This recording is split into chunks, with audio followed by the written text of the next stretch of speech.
Repeat कसं लावायचं दानपट्ट्याला. आता ही बारकी खोबळे त्याला रिपीट कसं लावायचं अशा पद्धतीने तुम्हाला सांगतो. सुरुवातीला हे कट वगैरे करून घ्यायचं, असं अशी होलं पाडून घ्यायची. होलं थोडी जास्तीची पाडून घ्यायच्यात. हे बरोबर मापाने व्यवस्थित करून घ्यायचं. हे व्यवस्थित त्याच्यामध्ये बसलं गेलं पाहिजे, असं या पद्धतीने आरपार दिसलं पाहिजे.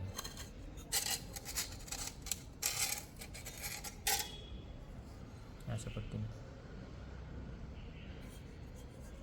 झाल्यावरती बरोबर ह्याच्यात ते पहिलं ठोकलेले दुसरे घेताना असं हे रिबीट असतात. हे ॲल्युमिनियमची रिबीट आहे, एकदम हलके असतात. हार्डवेअरच्या दुकानात कुठेही मिळतील तुम्हाला, तर त्या दुकानात जायचं आणि हे रिबीट मागायचं त्यांना. त्यानंतर हे अशा पद्धतीने ते टाकून घ्यायचं.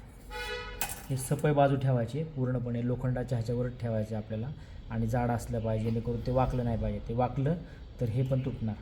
ही याच्यावर हातोडा नाही बसला पाहिजे, बरोबर ह्याच्यावर हातोडा बसला पाहिजे. आणि हातोडी नेहमी जाड वापरा कधी पण वजनाची. त्यानंतर हे बरोबर आपण इथे घेतल्यानंतर हे सपय घेतलं पाहिजे. आणि सपय घेतल्यानंतर हे जोरात त्याच्यावर फटके द्या.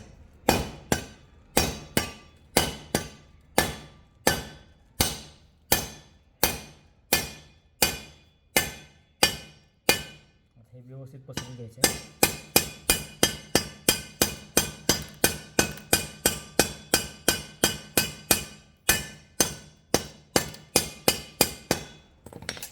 अशा पद्धतीने इकडं पण बसलं आणि इकडं पण बसलं, हे व्यवस्थित बसलेलं आहे.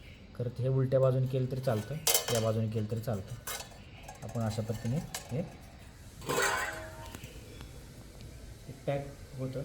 आणि संभाव्य जी काही धोके आहेत, नट निघणं वगैरे, आता असे जर नट लावले तर हे नट असे निघू शकतो आणि हे दिसायला पण छान दिसत नाही. तर त्यापेक्षा हे आपण रिबीट मारलं तर कायमस्वरूपी होतं. आणि हा जो चिमटा आहे, चिमटा व्यवस्थित बसला जातो, जेणेकरून हा पट्टा इथून निघत नाही. कारण बऱ्याच वेळा काय होतं, हा इथून पट्टा तुटतो या बाजूने. त्याच्यामुळं आपल्याला ही सावधानता घेण्यासाठी रिपीट जर मारायचे असतील तर अशा पद्धतीने मारा. अजून एक करून दाखवतो तुम्हाला. या पद्धतीने घ्यायचं आहे. सुरुवातीला पहिलं असं या बाजूने टाकून घ्यायचं आहे. घेतल्यानंतर हे बरोबर सपय ठेवायचं आहे. सपय घेतल्यानंतर हे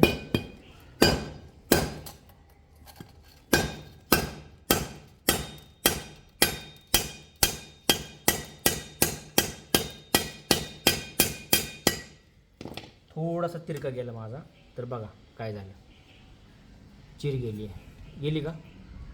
अशा पद्धतीने हा दानपट्टा पूर्ण निकामी खराब होऊन जातो. दुसरं पण दाखवतो तुम्हाला.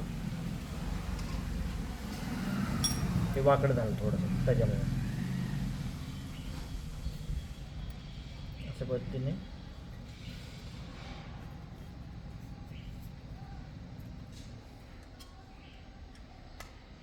आता गाळा जर मोठा नसता तर हे परत बसलं नसतं, म्हणून आपण आता व्यवस्थित हे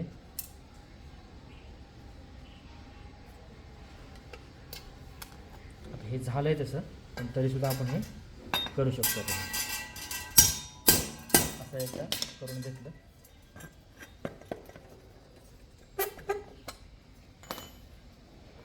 हे रिबीट पुन्हा या वरच्या बाजूने लावायचं असं, आणि या बाजूने असं व्यवस्थित धरून मगच ते मारायचे. नाहीतर आपण आता जे केलं क्रॅक असं झालं नाही पाहिजे.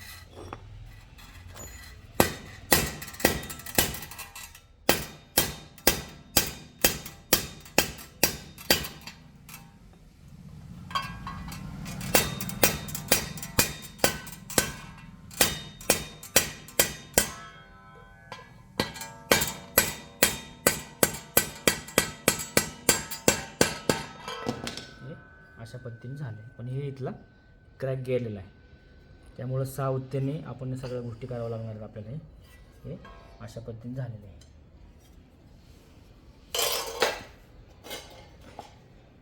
हे तुटलेलं आहे. हे थोडं जरी झालं तरी हे झालं, खराब झाला. आणि हा व्यवस्थित असलेला दानपट्टा.